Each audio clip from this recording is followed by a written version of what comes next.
Bayangin, seorang menteri keuangan biasanya identik dengan dunia elit dan penuh protokol.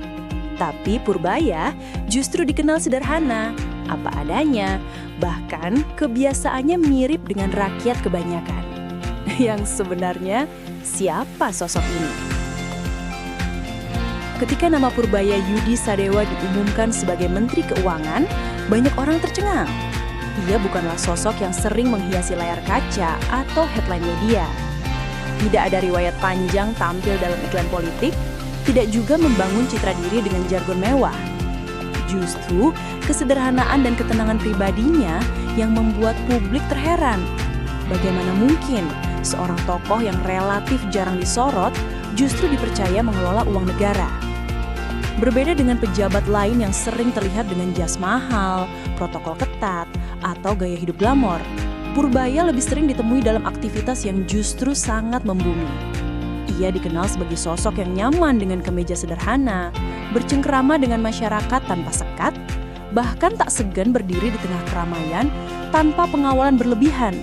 Inilah yang membuatnya langsung mendapat julukan, Menteri yang tidak diduga. Momen penunjukannya juga penuh kejutan. Dalam waktu kurang dari 3,5 jam, hidupnya berubah drastis. Dari seorang ekonom yang tenang, mendadak ia harus memikul tanggung jawab sebagai bendahara negara. Banyak yang membayangkan seseorang akan kaget, grogi, atau sibuk berpose di depan kamera. Tapi tidak dengan Purbaya. Gayanya tetap sama, sederhana, bersahaja, tanpa dramatisasi. Seakan-akan jabatan tinggi itu hanyalah sebuah tanggung jawab, bukan alat untuk meninggikan diri. Kepribadian yang membumi ini bukan sesuatu yang dibuat-buat. Rekan-rekan dekatnya bercerita bahwa Purbaya memang terbiasa hidup tanpa jarak dengan orang lain. Ia bisa dengan mudah diajak ngobrol oleh pedagang, sopir, bahkan mahasiswa. Tidak ada aura ningrat yang biasanya melekat pada pejabat tinggi. Justru yang terlihat adalah sosok ayah, sahabat, sekaligus pengabdi yang lebih memilih untuk mendengarkan sebelum berbicara. Kedekatan dengan rakyat kecil ini juga tercermin dari kebiasaan sehari-harinya. Purbaya tidak segan turun langsung ke lapangan untuk memahami persoalan ekonomi dari sudut pandang paling bawah. Ia percaya bahwa angka-angka di atas kertas tidak akan bermakna tanpa memahami realita hidup masyarakat di pasar, di sawah, atau di jalanan. Dari sanalah lahir sikap yang tenang tapi tegas dalam mengambil keputusan. Keputusan yang tidak sekedar menguntungkan elit, tapi juga memikirkan orang banyak.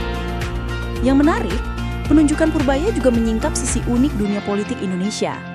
Dalam situasi penuh spekulasi tentang siapa yang akan menjadi Menteri Keuangan, hampir tak ada yang menyebut namanya. Nama-nama besar, ekonom populer, dan tokoh flamboyan lebih sering masuk daftar prediksi media. Namun justru dari luar sorotan itulah muncul kejutan. Sosok yang tidak diduga ternyata dipilih karena kapabilitas dan integritasnya, bukan karena popularitas. Reaksi publik pun beragam. Ada yang skeptis, mempertanyakan kemampuan sosok yang relatif sepi panggung. Namun tidak sedikit pula yang melihat ini sebagai angin segar, bahwa untuk menjadi pejabat tinggi, seseorang tidak perlu berpenampilan glamor atau pandai membangun citra diri. Purbaya seolah memberi pesan. Yang penting bukan seberapa sering Anda tampil di televisi, tapi seberapa besar Anda bisa dipercaya. Sikap rendah hati yang ia tunjukkan setelah dilantik semakin memperkuat citra ini. Tidak ada pesta besar, tidak ada pidato panjang penuh jargon politik. Justru yang muncul adalah gestur tenang, senyum sederhana, dan janji untuk bekerja. Semua itu membuat publik perlahan menaruh rasa simpati, meski awalnya penuh tanda tanya. Dari sinilah cerita Purbaya dimulai. Seorang menteri yang tidak diduga, yang tiba-tiba muncul di panggung besar politik, namun tetap mempertahankan gaya hidup sederhana dan dekat dengan rakyat. Sosok yang mungkin tidak gemerlap di mata media, tapi justru karena itulah ia tampak berbeda. Sejak muda, Purbaya Yudi Sadewa dikenal sebagai pribadi yang haus akan ilmu. Ia menghabiskan banyak waktu untuk membaca, meneliti, dan berdiskusi. Namun, berbeda dari sebagian akademisi yang terkesan kaku, Purbaya justru memilih cara sederhana untuk menyampaikan pikirannya. Ia lebih suka menjelaskan konsep ekonomi yang rumit dengan bahasa sehari-hari, sehingga orang awam pun bisa mengerti. Inilah yang membuatnya dianggap sebagai akademisi yang membumi. Kebiasaannya ini terbawa hingga dewasa. Saat menjadi dosen dan peneliti, ia sering memilih ruang kelas atau forum kecil untuk berdiskusi santai. Alih-alih berbicara dengan istilah akademik yang berbelit, ia lebih nyaman memakai contoh-contoh konkret. Harga cabai di pasar, ongkos transportasi harian, atau biaya sekolah anak. Bagi Purbaya, ekonomi bukanlah angka semata, melainkan sesuatu yang menyentuh langsung kehidupan sehari-hari masyarakat. Gaya hidupnya pun mencerminkan kesederhanaan. Tidak jarang, koleganya melihat Purbaya lebih nyaman makan di warung sederhana ketimbang restoran mewah. Ia bisa duduk berjam-jam, menikmati nasi goreng atau soto di pinggir jalan sambil berbincang hangat dengan teman. Dari situ, banyak orang melihat sisi manusiawi seorang menteri, bahwa di balik jabatan tinggi, ia tetap punya kebiasaan seperti rakyat kebanyakan. Sifat santainya juga terlihat dari penampilannya. Ia bukan tipe pejabat yang selalu tampil necis dengan jas mahal. Justru, seringkali Purbaya hadir dengan pakaian casual, kemeja sederhana, kadang tanpa dasi, bahkan sesekali hanya dengan batik santai. Bagi sebagian orang, mungkin itu terkesan terlalu biasa. Tapi justru itulah daya tariknya. Ia tampak otentik, tidak berusaha membangun citra yang berjarak dari rakyat.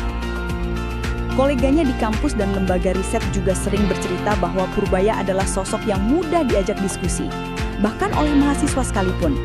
Tidak ada kesan eksklusif, ia lebih senang mendengar pertanyaan sederhana dan menjawabnya dengan penuh kesabaran.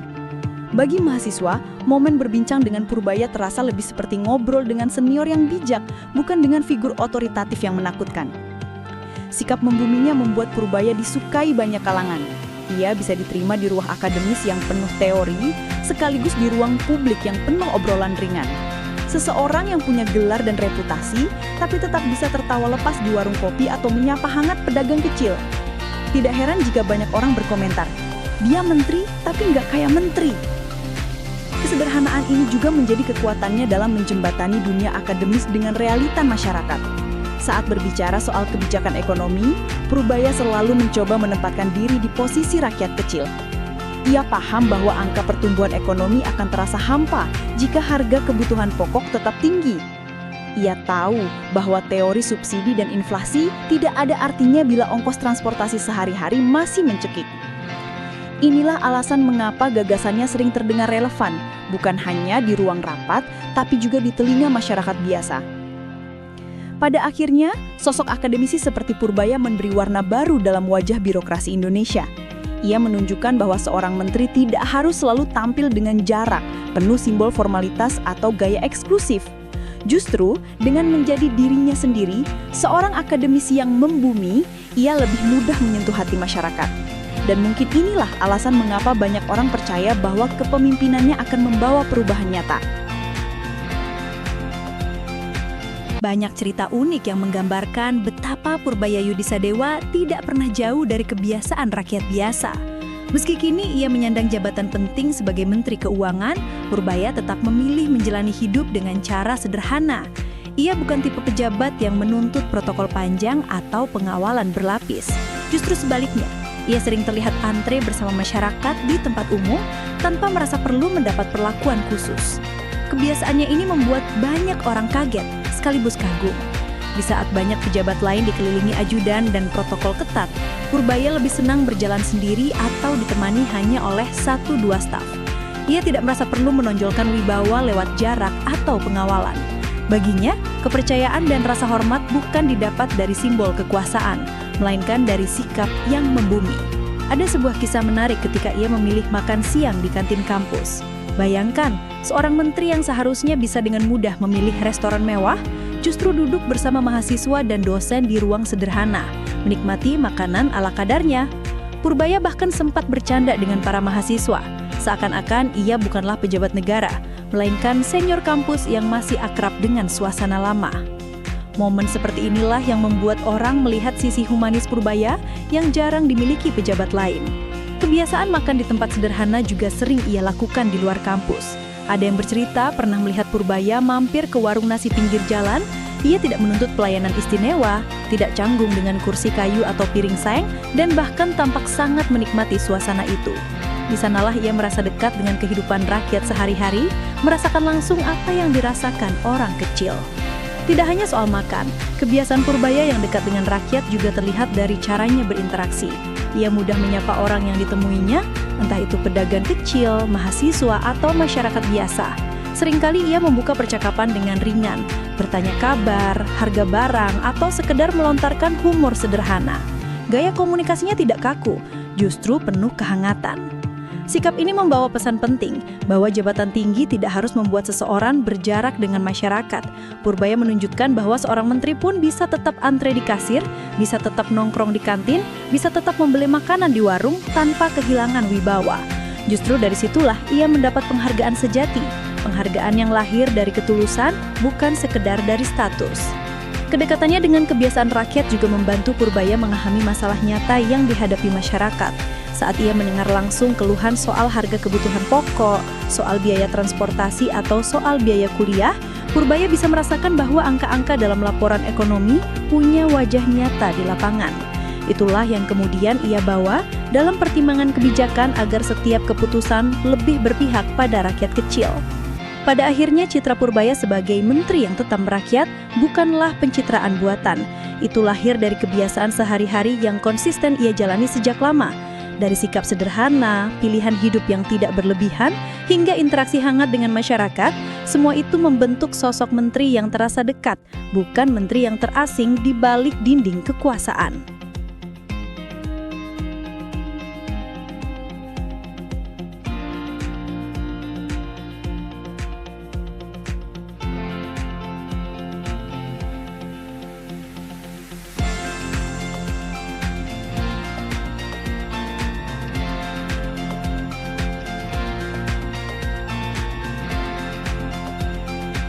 Dalam setiap pidato maupun diskusi, Purbaya Yudi Sadewa selalu menekankan satu hal penting. Kebijakan ekonomi harus menyentuh kehidupan nyata rakyat kecil. Baginya, ukuran keberhasilan ekonomi bukanlah seberapa tinggi angka pertumbuhan, melainkan seberapa aman rakyat kecil bisa membeli kebutuhan sehari-hari. Ia tahu betul, teori ekonomi yang rumit tidak akan ada artinya jika dapur masyarakat tidak bisa terus berasap. Salah satu perhatian utamanya adalah stabilitas harga pangan. Ia sering mengingatkan bahwa fluktuasi harga beras, cabai, atau minyak goreng jauh lebih berdampak pada rakyat kecil dibandingkan laporan makroekonomi yang hanya dibaca para analis. Kalau harga beras naik Rp1.000 saja, itu bisa mengubah pola makan satu keluarga miskin. Begitu ia pernah menegaskan. Perhatian detail seperti ini menunjukkan bahwa pikirannya selalu berpihak pada mereka yang berada di lapisan bawah. Selain harga pangan, Purbaya juga memberi perhatian serius pada daya beli masyarakat. Baginya, menjaga daya beli sama pentingnya dengan menjaga pertumbuhan ekonomi. Apa artinya pertumbuhan tinggi jika rakyat tidak mampu membeli barang dan jasa? Karena itu, ia kerap mendorong kebijakan yang membuat uang tetap berputar di kantong rakyat kecil, bukan hanya menumpuk di korporasi besar. Dalam pandangannya, UMKM adalah tulang punggung ekonomi nasional. Ia percaya memberi ruang dan dukungan bagi usaha kecil jauh lebih efektif dalam memperkuat fondasi ekonomi ketimbang hanya mengandalkan investasi asing. Purbaya sering mencontohkan bagaimana warung-warung kecil, pengrajin lokal, hingga pedagang pasar tradisional mampu bertahan bahkan ketika ekonomi global sedang gonjang-ganjing. Ia juga terkenal dengan cara komunikasinya yang sederhana. Daripada berbicara dengan jargon ekonomi yang sulit dipahami, Purbaya lebih sering menyampaikannya dengan bahasa sehari-hari. Suatu ketika ia pernah berkata, ekonomi itu bukan soal grafik naik turun, tapi soal bagaimana dapur rakyat tetap ngebul. Kalimat sederhana ini seketika mengundang tepuk tangan, karena semua orang bisa mengerti maknanya. Kesederhanaan bahasanya bukan berarti pandangannya dangkal, justru sebaliknya. Dari gaya komunikasinya terlihat bahwa ia mampu merangkum teori-teori kompleks ke dalam bentuk paling sederhana, manfaat nyata untuk rakyat. Disinilah terlihat kelebihannya sebagai seorang akademisi, sekaligus pejabat publik yang tidak hanya pintar di atas kertas, tapi juga paham kenyataan di lapangan. Lebih jauh lagi, ia menekankan pentingnya keadilan ekonomi. Baginya, pembangunan tidak boleh hanya dinikmati segelintir orang di kota besar. Kebijakan fiskal, subsidi, hingga program sosial harus benar-benar menjangkau desa-desa, nelayan, petani, dan kelompok masyarakat yang selama ini kurang diperhatikan. Kalau petani tidak bisa hidup layak, bagaimana mungkin kita bisa bicara tentang ketahanan pangan? Ujarnya dalam sebuah forum. Sikap pro-rakyat ini membuat Purbaya berbeda dengan banyak pejabat lain yang kadang terlalu sibuk dengan angka pertumbuhan ekonomi. Ia justru membalik cara pandang itu. Baginya, pertumbuhan hanyalah hasil samping. Tujuan utama adalah memastikan rakyat kecil bisa hidup lebih baik, lebih tenang, dan lebih sejahtera. Itulah filosofi yang selalu ia pegang dalam setiap keputusan.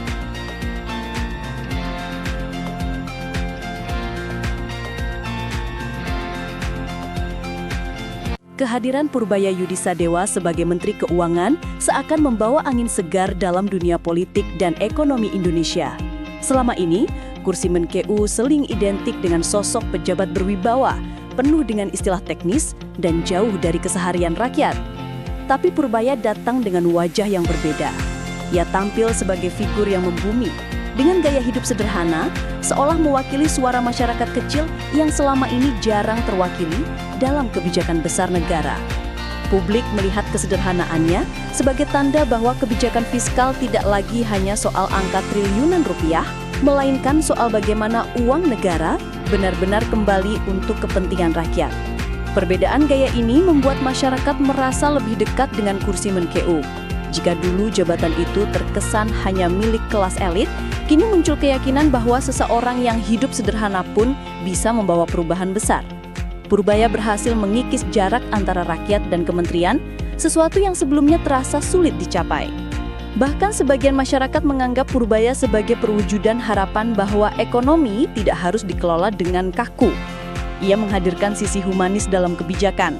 Bukan hanya laporan, bukan hanya angka, melainkan cerita nyata tentang rakyat yang bisa makan dengan layak, anak-anak yang bisa sekolah, dan keluarga yang bisa tetap bertahan di tengah tekanan global. Simbol harapan ini semakin kuat karena Purbaya terbiasa mengekspresikan pikirannya dengan bahasa yang sederhana dan dapat dimengerti semua orang. Ketika ia berkata, ekonomi bukan soal teori, tapi soal dapur rakyat tetap ngebul. Publik langsung merasa bahwa ia berbicara sebagai bagian dari mereka, bukan sebagai pejabat yang hanya memberi ceramah. Optimisme itu juga meluas ke dunia usaha kecil. UMKM yang selama ini menjadi tulang punggung ekonomi, kini punya harapan lebih besar untuk mendapat perhatian. Banyak pengusaha kecil merasa lebih percaya diri, karena percaya bahwa Menkeu kali ini benar-benar memahami tantangan mereka, bukan hanya sekedar membaca laporan di atas meja. Purbaya menjadi simbol bahwa politik dan ekonomi tidak harus berjarak dari rakyat. Ia mengajarkan bahwa pejabat negara bisa tampil sederhana, bisa makan di warung kecil, bisa antre bersama masyarakat tanpa kehilangan wibawa sedikit pun. Justru dari situ lahirlah penghormatan sejati. Sebuah penghormatan yang lahir dari kedekatan, bukan dari ketakutan. Publik ini menaruh harapan bahwa gaya kerakyatan ini bisa menjadi kekuatan baru dalam mengelola ekonomi Indonesia. Harapan bahwa anggaran negara benar-benar menyentuh desa-desa, pasar tradisional, hingga keluarga kecil yang setiap harinya berjuang untuk hidup lebih baik. Harapan bahwa kebijakan ekonomi akan terasa nyata, bukan hanya di laporan resmi, tetapi juga di meja makan setiap keluarga Indonesia. Kisah hidup Purbaya Yudisadewa menunjukkan bahwa seorang pejabat tinggi negara tidak harus hidup jauh di atas rakyatnya. Ia membuktikan bahwa kesederhanaan bukanlah kelemahan, melainkan kekuatan yang mampu menjembatani jarak antara pemerintah dan masyarakat. Dari warung sederhana hingga ruang rapat kabinet, Purbaya tetaplah sosok yang sama, apa adanya, membumi dan dekat dengan rakyat. Dalam sebuah dunia politik yang sering dipenuhi citra mewah dan simbol kekuasaan, Purbaya hadir sebagai pengecualian. Ia tidak membutuhkan jas mahal atau pengawalan panjang untuk menunjukkan wibawanya. Justru dengan kerendahan hati, ia mampu meraih simpati.